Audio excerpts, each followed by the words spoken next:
রাশেদ ভাই জিন্দাবাদ জিন্দাবাদ রাশেদ ভাই জিন্দাবাদ জিন্দাবাদ রাশেদ ভাইয়ের আগমন। শুভেচ্ছার স্বাগত। কায়ুম, আমার ছেলেরা আসেনি? হ্যাঁ ওই তো এসে গেছে।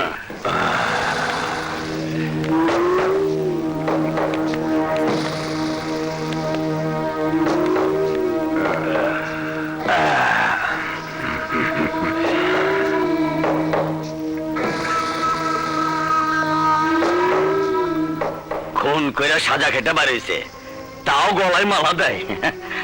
দেশের নেতারা দেখলে জুতা দিয়ে পিটাইবো। তোদের গাড়ি কি কোথাও অ্যাক্সিডেন্ট করেছিল? না বাবা। তাহলে এত আঘাত পেলি কোত্থেকে? এইসব আঘাত যুদ্ধের চিহ্ন বাবা। যুদ্ধ? হ্যাঁ। কয়জনের সাথে যুদ্ধ? একজনের মার খেয়ে কুল পায় না, আবার কয়জন? এই বাদরটা কে রে? আমার বউয়ের মামা, খায় দেয়, টুকটাক কাজ করে। এই তোর হাতে কি? আপনার জন্য টেলিগ্রাম, ইংরেজিতে লেখা। পড়তে পারবেন না বাংলায় কয়ে দেবো? এই পর। পড়তাছি। হারামজাদা, মাফ করে দেন। এইখানে যে লেখা আছে আমি তাই কইতাছি। পড়। রাশেদ খান, তুই জেলে 14 বছর ছিলি, তাই গ্রামে শান্তি ছিল। গ্রামের শান্তির জন্য বলছি, তুই গ্রামে ফিরে আসিস না। আরে আমার কোনো দোষ নাই, সব টেলিগ্রামে লেখা। এই বাকিটা বল। তুই বাঁচতে চাইলে অন্য কোথাও চলে যা, আমাদের গ্রামে ফিরে আসিস না। এটি তোর শত্রু বিপ্লব চৌধুরী, গরিবের দাদা। ওর এত বড় সাহস! সাহসের দেখছেন কি? আমার দুই ভাগনার অপরাধের শাস্তি তো দাদাই দিছে। চুপ করো মামা। আব্বা হুজুর, আপনি শুধু একবার হুকুম করেন, আপনার এই 3 ছেলে ওই দাদার বাড়িতে ঢুকে মাথা কেটে আপনি গ্রামে প্রবেশ করা মাত্রই আপনার পায়ের সামনে এনে হাজির করবো। এই চুপ কর! তুই আমাকে জন্ম দিয়েছিস না আমি তোকে জন্ম দিয়েছি? তোর জন্মের আগেই আমি ছিলাম এই অঞ্চলের রাজা। যা কবরস্থানে গিয়ে ওই দাদার কবর খুলে রাখ, আমি ওর লাশ নিয়ে আসছি।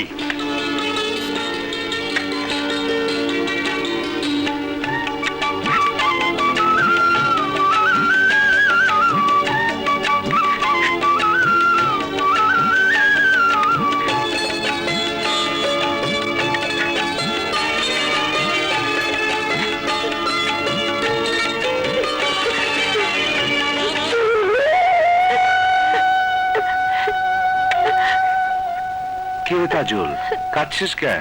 দাদা, আমার তো বাবা নেই, তাই প্রতি সপ্তাহে তুমি যখন নিজের হাতে আমাকে খাবার দাও, তখন আমার মনে হয় আমি যেন আমার বাবার হাতের খাবার খাচ্ছি। বাবা, আমি তো তোর বাবার মতো। দাদা,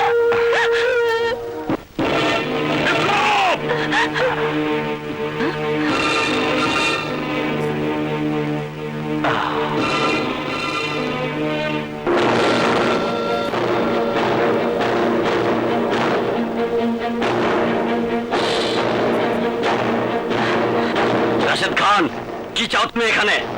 আমি চাই ওই বিপ্লবের লাশ। রাশেদ খান, মরতে না চাইলে এখান থেকে চলে যাও। এই বিপ্লব, তোর নিজের শক্তিতে বিশ্বাস থাকলে আয় আমার সাথে মোকাবেলা কর, দেখি কে হারে কে জেতে।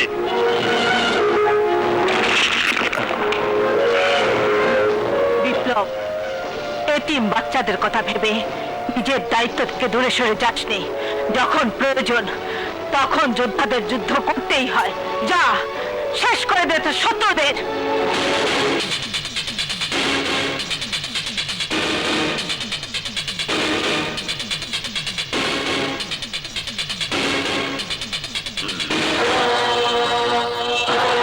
বিপ্লব, তুই আমার ছেলেদের গায়ে হাত তুলেছিস, তুই আমাকে গ্রামের মাটিতে পা দিতে নিষেধ করেছিস, ফিরে আসতে বারণ করেছিস। এই গ্রাম কি তোর নিজের সম্পত্তি? রাশেদ খান, এই গ্রাম আমার গ্রাম। এই গ্রামকে বাঁচানোর জন্য প্রয়োজনে আমার জীবন দিতে পারি, প্রয়োজনে তোর জীবন দিতে পারি। যা, এই গ্রাম ছেড়ে চলে যা। আমি এত বছর জেলে থাকার পরও জানি এই এলাকায় শুধু আমার হুকুম চলে। তোর এত বড় সাহস, তুই আমার লোকদের গায়ে হাত তুলেছিস? এতদিন রাগে আমার শরীর টকবক করেছে। প্রতিদিন ভেবেছি কবে বাইরে আসবো আর তোকে এই দুই হাত দিয়ে পিষে মারবো। কিন্তু তুই তুই আমাকে চ্যালেঞ্জ করেছিস, হুমকি দিয়েছিস, এলাকায় পা দিলে আমাকে খুন করবি। কিন্তু আজ যদি তোকে আমি কবর না দেই, তাহলে আমি আমার বাবার সন্তান না। শুনে রাখ রাশেদ খান, যদি আজ আমার হাত উঠে, তাহলে আজ তোকে তোর বাবার কাছে পাঠিয়ে দিব। এক জঙ্গলে দুই সিংহ থাকতে পারে না। আজ তোর মৃত্যু আমার সাথেই হবে। না, আমি রাজা, তুই প্রজা। শিকার করায় সিংহের কাজ, আর সিংহ শিকার করে তোর মতো শুয়োরের বাচ্চাকে। এই!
আমি তোমাকে নিজের হাতে চা বানিয়ে খাওয়াবো বলে এসেছিলাম। কি, তুই চা বানাতে এসেছিস?